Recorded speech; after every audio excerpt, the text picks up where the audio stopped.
ข้าพเจ้าขอต้อนรับทุกท่านเข้าสู่การประกาศผล5 คนสุดท้ายเริ่มต้นกับคนทำอิฐได้แก่ไผ่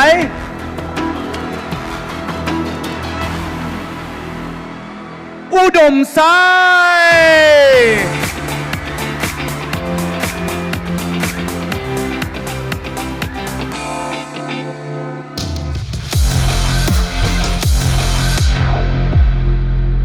สบายดีสุกิสุภิพลวงศ์ศักดิ์มิสเตอร์ยูนิเวิร์สอุดมไซตั้งแต่น้อยน้องได้ย้ายบอลอยู่ตลอดอาศัยอยู่หลายแข่งตามครอบครัวต้องได้ปรับตัวอยู่ตลอดจนเฮ็ดให้กลายเป็นคนที่ปรับตัวเก่งกล้าหาญกล้าแสดงออกน้องหลงไหลในการพัฒนาตนเองเพราะน้องเชื่อว่าการที่เฮาดูดีคิดดีมันคือกับการเปิดประตูหลายๆอย่างง่ายขึ้นถึงตอนนี้น้องอายุเพียง18 ปีแต่น้องดีใจที่สุดที่ได้รับโอกาสอันยิ่งใหญ่มายืนอยู่ในเวทีอันทรงเกียรติแห่งนี้จะพยายามเต็มที่ทุ่มเททุกความสามารถเพื่อให้ไปถึงเป้าหมายที่วางไว้อยากให้ทุกคนเป็นกำลังใจให้สุกิหนุ่มอุดมไซคนนี้เด้อจะบ่ให้ทุกคนผิดหวังเอาละไปต่อกับคนที่2ได้แก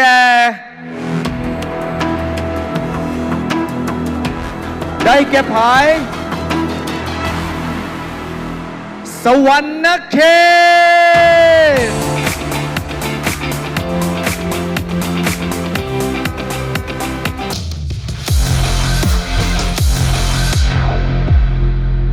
สบายดีจอนนี่รัตนวงศ์บุตรดีมิสเตอร์ยูนิเวิร์สสวรรณเขตน้องเป็นคนที่หลงไหลในกีฬาและสุขภาพมาตั้งแต่ยังน้อยมีความรู้สึกเป็นพิเศษที่ได้เฮ็ดมันเพราะน้องถือคติที่ว่าห่างกายเป็นดังบ้านหลังเดียวของเฮาที่มันจะอยู่นำเฮาไปตลอดชีวิตถึงน้องจะเป็นคนที่บ่กล้าแสดงออกเป็นคนขี้อายแต่น้องอยากบอกทุกคนว่าคนที่กล้าก้าวข้ามขีดจำกัดของตัวเองคือคนที่กล้า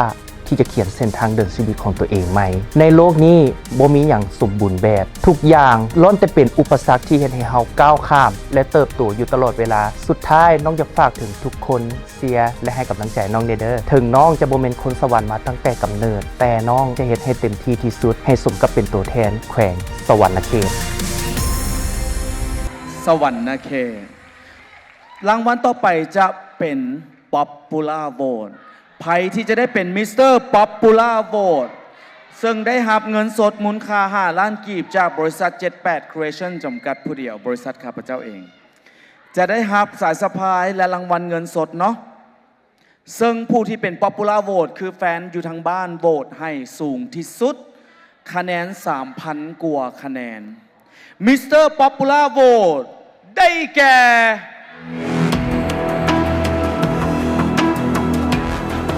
ด้านหลังกำลังลุ้นกัน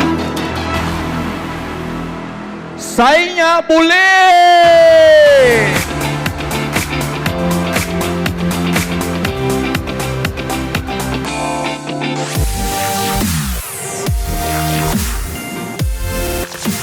สวัสดีกบสุวิสัยสุนเคน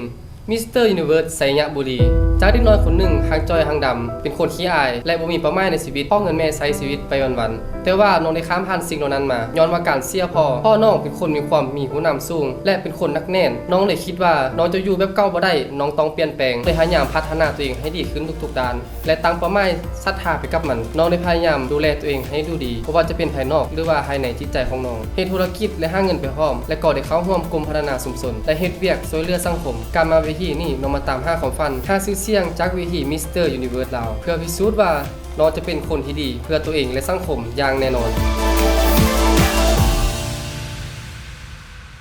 ขอแสดงความดีใจกับไสยบุรีซึ่งแน่นอนได้รับสายสะพายและป้ายรางวัล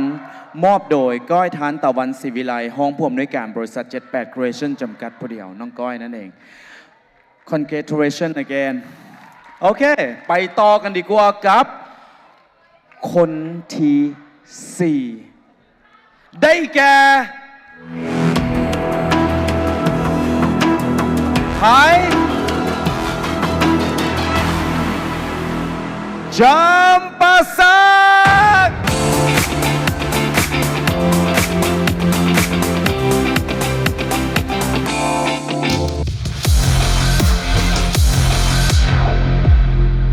ถ้าอยากเปลี่ยนแปลงจงเชื่อในตัวเองก่อนเชื่อว่าเฮาบ่ได้โง่เชื่อว่ามนุษย์ทุกคนเฮ็ดได้สบายดีป๊อปปี้ยุพรัตน์เพชรธานีมิสเตอร์ยูนิเวิร์สจำปาสัก สมัยเป็นนักเรียนบ๊อบบี้เคยเซ็งนักเรียนเก่งเลขระดับแขวงเรียนวิศวะทั้งภาคปกติและก็ภาคภาษาฝรั่งและเรียนต่อโทวิศวกรรมศาสตร์ที่ Sirenton International Institute of Technology ธรรมศาสตร์ University คืออยากเป็นสร้างภาพเนาะอยากมีสตูดิโอเป็นของตัวเองแต่ว่าสุดท้ายก็เลือกที่จะสอนภาษาอังกฤษมีเป้าหมายที่อยากจะพัฒนาการศึกษาลาวเพื่อให้นักเรียนลาวได้รับการศึกษาที่มีคุณภาพสร้างสื่อความรู้ออนไลน์โดยเฉพาะเรื่องการเรียนภาษาอังกฤษตั้งแต่น้อยฮอดใหญ่บ๊อบบี้บ่เคยหยุดที่จะเรียนรู้บ่ว่าจะเป็นการเรียนอยู่ในโรงเรียนหรือว่าอยู่นอกโรงเรียนอยากบอกกับทุกคนว่าบ่ว่าเจ้าสิอายุเท่าใดก็ตามอย่าหยุดที่จะเรียนรู้อย่าหยุดที่จะพัฒนาตนเอง และที่สำคัญมาช่วยกันพัฒนาสังคมพัฒนาคนในสังคมของเราพอเด็กน้อยและวัยหนุ่มเขาจะต้องการแบบอย่างที่ดีและสภาพแวดล้อมที่ดีที่จะเอื้อให้แก่การดึงเอาศักยภาพของพวกเขาออกมาให้ถึงขีดสูงสุด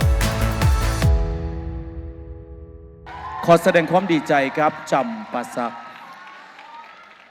เป็นวินาทีที่บีบหัวใจเพราะพวกเขาเหลือหนุ่มหล่อทั้ง6 คนอยู่เทิงเวที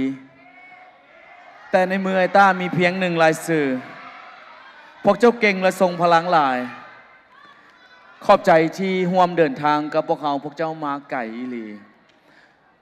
ไอ้ต้าขออนุญาตประกาศคนที่5ที่มีโอกาสได้ไปต่อและแน่นอนต้องได้เป็นตัวแทนประเทศลาวไปสู่เวทีระดับโลกผู้ที่เป็นคนที่5คนสุดท้ายของ Top 5 Finalist ได้แก่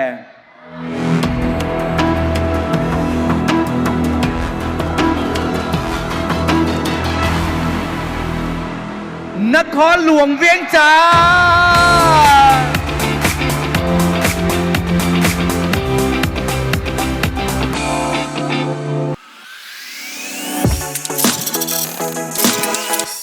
สบายดีอารัน นิรันดร์แสงกายราชมิสเตอร์ยูนิเวิร์สนครหลวงเวียงจันทร์ตั้งแต่น้อยจนใหญ่บ่คิดเลยว่าจะมาสายประกวดสายงาม แต่พอได้มาลองก็เริ่มมีใจมักคักในวงการบันเทิงมักในการประกวดการเดินแบบ มันโคตรมีความสุขเลยเวลาที่ได้ยืนอยู่ถึงเวทีได้ใช้ชุดแปลกๆใหม่ๆมันได้หมดไฟไปแล้วกับการประกวดแต่ย้อนความฝันเดี๋ยวขอมาสู้เพื่อสานฝันอีกครั้งจะเฮ็ดให้เต็มที่ให้ทุกคนได้เห็นว่าอย่ายอมแพ้อย่าท้อแท้อย่ายั้นผัวต่ออุปสรรคต่างๆการได้มาประกวดมิสเตอร์ยูนิเวิร์สลาวมันจะเปลี่ยนแปลงชีวิตผู้ชายคนนี้ไปตลอดกาล